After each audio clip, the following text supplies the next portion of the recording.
カーブチャンネルです。ということで、届きましたね、ついに。コバルトドラグーンが出た初日にツイートしたんだけど、これなんですね、最初のランチャー。ゴキゲゴキゲゴキゲって、引けないランチャーから、ついにタカルトミーが届きましたよと。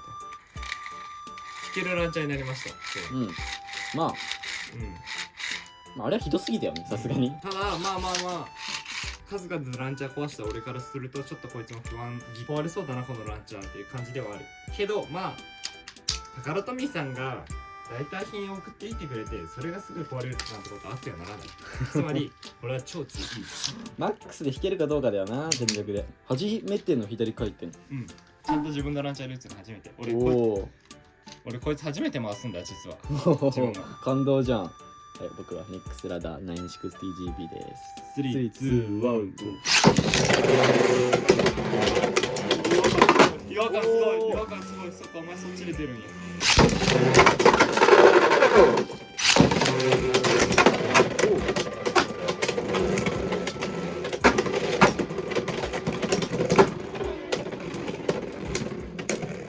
やばい。どうですか、ランチャーの。いや、いいですね。まず左回転打てて、この格好に感動があります。さあ、まあ知ってた。こいつがデフォだと微妙なんですけど。ということで、俺はもう左回転が出る前からずっとやってみたかった改造がある。そう。ヘキサです。なるほど。ヘキサは、まあディスクボールでもいいんだけど、この最後、受給の送り合いの時に受給がありそうだなっていう、ただ偏見それ。そして対面も意識してます。左回転来た時でも戦える。ちょっと、ディスクボールは正直左回転来たら戦えない。3、2、1、GO。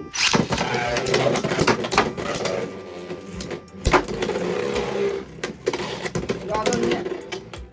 俺のエース改造。何ですかそれは？ピラムビート280ハイテーパーっすね。そこになんでいる。はい、ここからだよ、俺のヘキサ採用理由。おい！いやじゃあテーパー吐くわ。生で慣れてないしね。そういうことなのか。3、2、1、GO。理論上これで勝てる。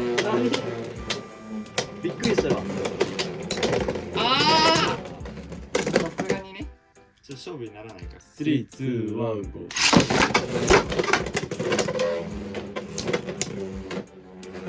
許してくれ。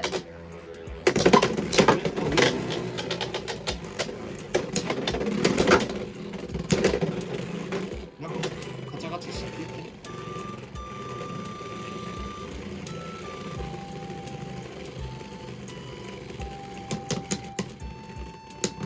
おい！俺の理論上最強カスタムな。ワイドディフェンスがあったら絶対できたのに。まあ正直回転って同じ回転同士の方が弾きが絶対あるから、左回転で LF は多分大会じゃ使わないんだけど、でも正直コバルトドラグーンの重さで全部吹き飛ばせるんじゃないかっていうところは期待はある。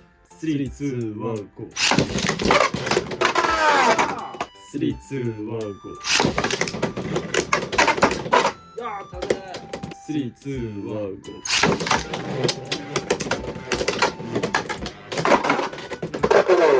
3、2、1、GO。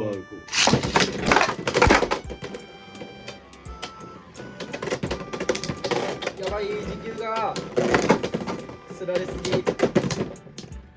頑張れ、耐えろ。いや、こういう時に送り合いになっちゃう。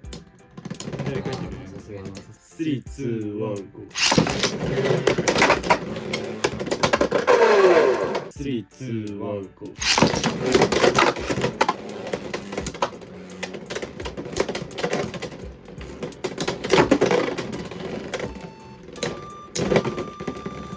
これは俺の熟練度もある。LF が左回転になるだけでこんなに違和感があると思わなかった。あー、まあ左にね、左エクストリームがね、慣れねえよな。自分で違和感があるんだよね、打ってる時に。わかる。めっちゃわかる、それは。まあ、これは要研究です。もしかしたら本番はこいつになってるかもしれない。でもランチャーは意外と使えた？意外とね、ちゃんといいとこなんかでも、慣れればなんかすげえ安定しそうだね。だいぶね、ランチャーが安定してきた。よかった。よかったよ。じゃんじゃん。